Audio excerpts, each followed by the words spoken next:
Part 5. Dibeli atau berdiri sendiri. Hari itu langit Jakarta mendung, hujan gerimis turun pelan.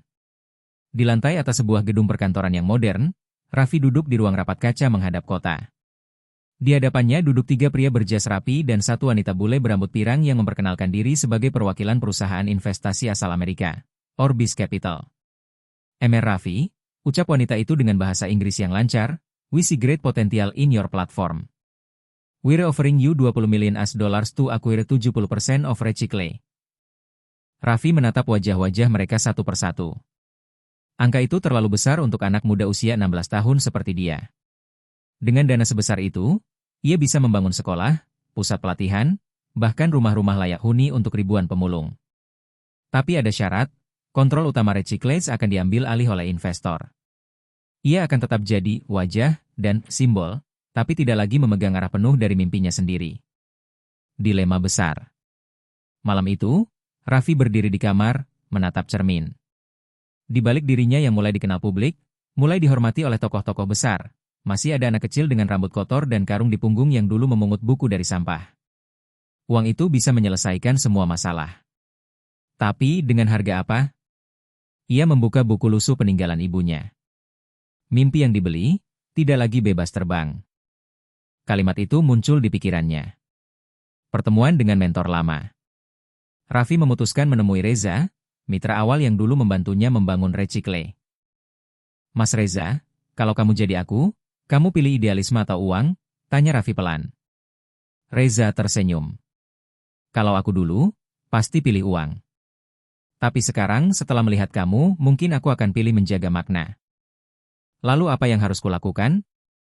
"Raffi, kalau kamu bisa cari jalan tengah pertahankan kendali, tapi ambil sebagian dana untuk ekspansi. Itu akan jadi lompatan, bukan penyerahan." Pertemuan Dewan Direksi. Hari Senin pagi, Raffi berdiri di ruang rapat besar Recycle.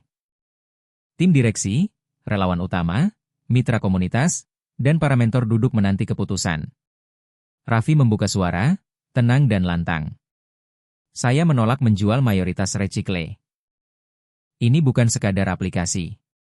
Ini wajah ribuan harapan yang pernah diinjak. Kita boleh miskin dana, tapi tidak boleh miskin arah." Beberapa orang meneteskan air mata. Sebagian lainnya lega. "Tapi kita tidak bisa bertahan tanpa ekspansi," kata salah satu manajer keuangan. Raffi mengangguk. "Karena itu, saya mengusulkan skema baru. Kita buka donasi publik dengan model equity crowdfunding. Biarkan rakyat ikut memiliki Recycle." Gerakan nasional.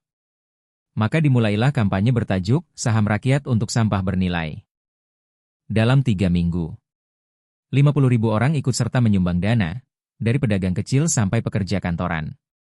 Komunitas pemulung menyumbang koin receh mereka, bukan karena jumlah, tapi karena rasa memiliki. Media nasional menyebutnya sebagai gerakan ekonomi kerakyatan digital terbesar. Uang yang terkumpul, 8,6 miliar rupiah. Lebih kecil dari tawaran investor, tapi lebih murni, lebih mandiri. Recycle melesat ke dunia. Dengan dana mandiri itu, Recycle ekspansi ke 5 negara Asia Tenggara. Memenangkan penghargaan internasional untuk inovasi sosial terbaik dari negara berkembang. Membuka Recycle School, sekolah gratis pertama berbasis teknologi daur ulang dan digital untuk anak-anak miskin. Raffi diundang ke Jepang, Afrika Selatan, hingga Norwegia untuk membagikan kisah dan model bisnisnya. Tapi di puncak keberhasilannya, ujian baru menanti. Jebakan di balik panggung. Salah satu mitra ekspansi internasional, perusahaan lokal dari Bangkok, melakukan manipulasi laporan. Mereka memalsukan data pengguna, dan menekan pemulung dengan harga rendah, bertentangan dengan prinsip awal Recycle. Saat Raffi mengetahuinya, ia langsung menghentikan kerjasama. Akibatnya, investor internasional mengancam menarik dukungan, menyebut Raffi tidak kompeten secara global. Kembali, Raffi berdiri di persimpangan, tunduk pada sistem bisnis internasional atau keluar dari kemapanan dan membangun sendiri dari awal. Keputusan tanpa ragu. Dalam konferensi pers internasional yang disiarkan di banyak negara, Raffi berkata tegas, "Saya lebih memilih berjalan di jalan setapak penuh duri dengan prinsip, daripada melaju di jalan tol yang dibangun di atas penderitaan orang kecil." Konferensi itu menjadi viral. Dunia mungkin menyebutnya bodoh. Tapi bagi jutaan orang miskin, Raffi tetap simbol harapan yang tak tergadaikan. Malam itu, di kamarnya yang masih sederhana meski kekayaannya melimpah, Raffi menulis. Dulu aku miskin dan berani bermimpi. Kini aku punya segalanya, tapi aku harus lebih berani untuk tetap memilih yang benar. Ia lalu menulis satu kata besar di halaman baru. Bebas. Bebas dari kekuasaan. Bebas dari tekanan uang. Bebas untuk tetap menjadi manusia yang utuh. Lanjut part 6.